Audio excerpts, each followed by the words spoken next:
Hey guys, welcome to Major's Garage. This is Suelo Almeida. We're gonna do a lap here at CotA. So pretty big track, pretty difficult one, very technical. Let's go right away to the first corner here.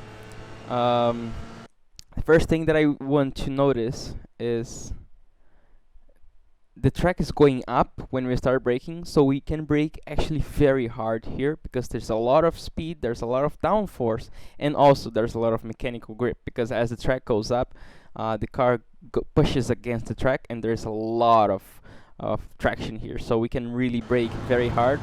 As you can see here, I go all the way there, and I only start releasing the brakes when the track stops going up and actually starts going down. And now at this area here, we actually have the opposite effect. So here we have a lot of grip because the track is going up, and here we have a lot of not grip because the track is coming down and the car is like jumping a little bit, so it's losing a lot of grip here. So you should brake very hard as the track goes up. As soon as you see that the track is coming down, you have to quickly release the brakes like that. And then you see here, by the time the track is already falling, I'm down to like 35% brakes. That's right before I actually start turning. Also notice that I am here at the curb, but before braking, I turn slightly to the left, so I can brake on a very straight line. You see that I'm on a straight line until quite late here, and only then I start turning when I see that I'm not going to hit this apex too hard. We want to barely touch the white line here. You see that I actually missed it a little bit, but the line was good because I was at the limit of the car's rotation. And then also my plan here is to get back on the throttle at the apex, so you can carry as much speed as possible from the exit, because you will need to use this extra speed there. So a little bit of correction here because again the track is falling a little bit, so it's really tricky here. The car tends to oversteer more than in different corners, for example, and so be aware that when you get the power down here, the car will tend to oversteer, and you will have to be ready to do corrections. So going for the next one, don't need to bring the car all the way to the left here because there's enough downforce. The car is not as powerful as it has downforce, so you can just stick to the inside here and you're gonna save a little bit of time. Then bring the car a little bit to this side and start gently coming into this first curb. Now about these S's, what we want is, you see that my apex is not necessarily the yellow thing here, it's actually the area slightly after it.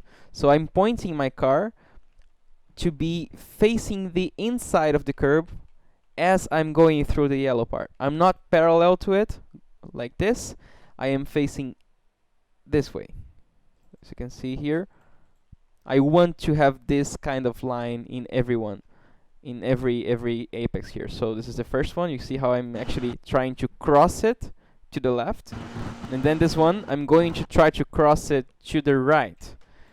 This one I'm much more parallel because it's more difficult, but that's the same idea. You're gonna try to cross it to the inside like this, and then this is gonna allow for a good exit, a good entry for the next one, and then always a good entry for the next one, a good entry for the next one, until the very last one. So same thing, crossing to the inside here. Then for the one, same thing. This is even more difficult, so at this one I'm actually parallel already because of the line, but I'm still trying to cross it to the inside, to the left, like this. And then this one is definitely impossible to cross, and actually you don't want to do it. You don't want to cross it like this because this is a double apex. Now this is the first time during the S's that we're actually turning twice to the same side. So we want to let the car go wide a little bit so you can get ready to turn again to the right. So the sausage there, not sausage, I'm gonna call that yellow sausage. The yellow sausage, like, there is like the first apex, and here will be the second apex. You keep closing, you keep closing, you keep closing. There it is, the second apex. Then you get back on the throttle, and you want to keep coming to the right, keep coming to the right, so you can get ready for the next left-hander. And the next left-hander, we're gonna try to think the same way. We try to cross the yellow sausage. We try to put the car like here. But of course, this is also very difficult. The car will go a little bit to the right. Then you try to bring a little bit for one of the last ones, and you brake a little bit more. This is a very, very late apex, so you try to bring the car, but you will keep bringing. You will keep bringing, keep bringing, keep bringing. What you want is to get back on the throttle here. Can you see that there is an access road here? This is exactly where I want to get back on the throttle. When I cross the access road, back on the throttle, and then I try to maintain it as much as possible. You see that I'm trying to keep the car to the right here, so I can have a good last exit. And here I am again trying to cross the yellow sausage curb here, like that, instead of just going this way. This one is very important that you cross it a little bit like that, because the track is gonna fall, and it's very easy to either spin here if you're on the throttle and the track is falling a little bit, or getting the off track here. So again, very complicated section. Everything depends on how you turn in for the first time. So you try to turn in gently, and then you increase so you can cross the first sausage curb here, and then you try to cross this one. You see that I actually did not have a very good line on this first one, because I turned in a little bit too early to the right, and I felt that I was going to hit the sausage curb, so I had to unwind the wheel a little bit. And then when I was sure that I would not hit it, I turned back to the right. So I probably lost half a tenth here. And again, trying to cross this, and then trying to cross this one, and then this one will be the opposite. You don't want to cross it. You want to go to the inside of the curb, like a little bit before it, because it's gonna be the double apex. So you open, you close again. You're very patient here with the throttle. You see how I'm not getting back on the throttle early, because I need to bring the car a lot to the right. If you get early on the throttle here, the car will go wide on this part, and then you're gonna have a very bad line for the next one. This is very common. So what we want is to be patient, so we can bring the car to this side. You see how much to the right I am. See, I don't really let the car go to the left there. Also here, very important that we bring the car in a way that we are able to get back on the throttle at this apex, so we can gain a little bit of time here. And then on this one we actually brake a little bit, but we're still also very patient to get back on the throttle only when you know that you're already going to do this last S here without lifting too much. You see, I'm just lifting a little bit there, not to oversteer too much. But it's definitely possible to do flat out. It's just a little bit more difficult. Now for this next one, look how late I want to brake, in a way that I have a very late apex, so I can carry a lot of speed to this very long straight. So at this point, it even feels like I forgot to do the turn, because I'm really braking a straight line, and I only start braking, I only start turning very late like that. So I can have a very good position. Maybe it was actually a little bit too much, but I was able to carry a lot of speed to the straights. You see that I actually missed the apex here by a good margin actually. If you see here, I actually lost the apex. I probably lost 1/10 here, maybe half a tenth or 1/10. So, but it was still fast. I mean, it's safer to do that than to turn in too early and get the curb, the sausage curb here. I'm gonna still call that sausage curb. Go up, bounce, and spin. So I prefer to brake slightly later and be safe, not getting that curb. And also very important that you brake on a very straight line here. so you can really stop the car aggressively. I start braking between this white line and the second one. You see, exactly here, between the first and the second, that I start braking. Downshift to second. Still got a little bit of oversteer there. Then we go all the way to the next corner that is actually very similar. First white line. Here we start braking at the second white line. Boom.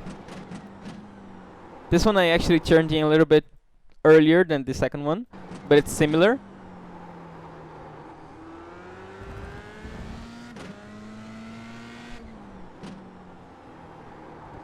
This one is very important that we don't overdo the downshifting. We want to, you see, I downshift from third to second, slightly patient, and I maintain the second. I definitely don't downshift to first, because we want to take care of the rear tires by avoiding too much engine braking.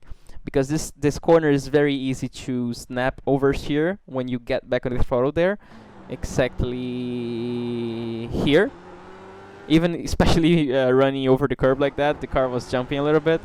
But it's very important to not use too much engine braking here, so you can have good traction on exit. If you use a lot of engine braking on the entry, you actually overheat the rear tires a little bit too much, and then the car is prone to a lot more oversteer than if you take care of the engine braking and don't do it too much.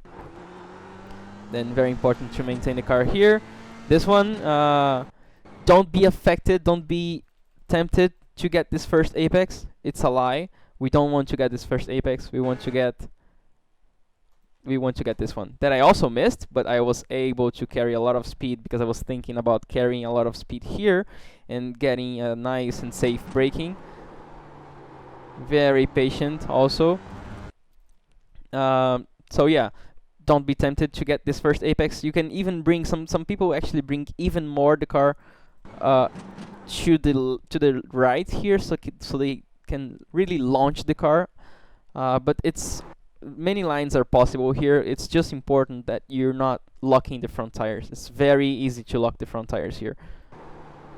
So you can see that I'm actually not braking too hard. I'm braking maximum 45%, and I'm actually starting to brake gently instead of punching the brakes, because I'm coming from a corner. So as I unwind the wheel, I gently increase the brakes. I gently increase the brakes. As I unwind the wheel, I gently increase the brakes.